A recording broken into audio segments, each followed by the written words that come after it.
Did you know that before she was a powerhouse vocalist for Fleetwood Mac, Stevie Nicks had a run-in with 60s icon Janis Joplin?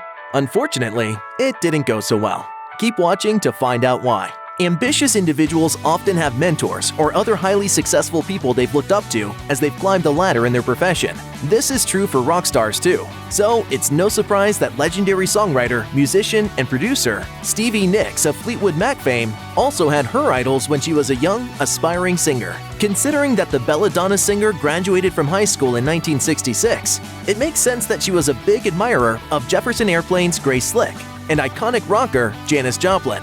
Slick and Joplin both fronted their own bands, and a young Nicks would have watched their careers as she was working on her own. Seeing the powerful women on stage inspired her as well. Nicks stated in an interview with The Telegraph, "I learned that to make it as a female musician in a man's world is going to be tough, and you need to keep your head held high." Nicks was in a few music groups in high school, and after graduating, she decided to enroll in college. That was short-lived, however, as she dropped out in 1968 to concentrate on music full-time. According to Nicks, she admired both Slick and Joplin, though in 1970, she had an encounter with the latter that might have caused most people to change their minds about the Bobby McGee singer. At that time, she was a member of the band Fritz, which had been performing for a couple of years and had a small following. The story goes that in the summer of 1970, Nicks and partner Lindsey Buckingham, also in Fritz, were opening for Janis Joplin and Jimi Hendrix at a show in San Francisco. Nicks described it as a, quote, huge show in an interview on the Ultimate Classic Rock Nights radio program. Nicks recalled, "There was like 20 bands on. There was you, there was 15 more bands, and then there was Jimi Hendrix." Nicks recalled seeing Joplin for the first time and described her as being, quote, very angry. One of the other bands had gone over their time on stage, and Joplin screamed at them to get off. As Nicks said in an interview with The Telegraph, the singer scared her to the point that she hid behind the amps. She told them to get the you-know-what off her you-know-what stage, and they wrapped it up. But it was her encounter with Joplin during that show that made headlines. It seems Fritz's set lasted a little longer than Joplin wanted it to, and she started yelling for them to get off the stage, just like what happened with the first band. Instead of being angry, Nicks said that she felt a sort of pride, stating, "Being yelled off the stage by Janis Joplin was one of the greatest honors of my life."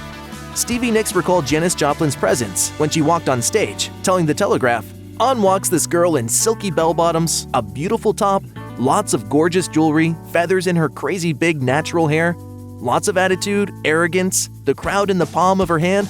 She was not a beautiful woman, but very attractive. I was very taken with her." On October 4th, 1970, Joplin died of a heroin overdose at just 27 years old. Although the two women were not able to share the stage, they were both icons in their own time. Today, many female musicians are inspired by Nicks' talent, just as she was inspired by Joplin when she was a budding artist. Playing is just about feeling. Playing isn't necessarily about misery. Joplin was inducted into the Rock and Roll Hall of Fame in 1995. Nicks, on the other hand, made history by being the first woman to be inducted into the Rock and Roll Hall of Fame twice. She was first inducted in 1998 as part of Fleetwood Mac, and then again in 2019 as a solo performer. It was a momentous occasion for the singer. As she said in an interview with CBS's Sunday Morning, "It's 22 men that are in twice for their solo work and being in a big band, and no women, until me. So I feel that I definitely broke a big rock and roll glass ceiling." As of 2022, only 2 other women share the same prestige as Nicks, Tina Turner and Carole King. Check out one of our newest videos right here. Plus, even more grunge videos about your favorite stuff are coming soon. Subscribe to our YouTube channel and hit the bell so you don't miss a single one.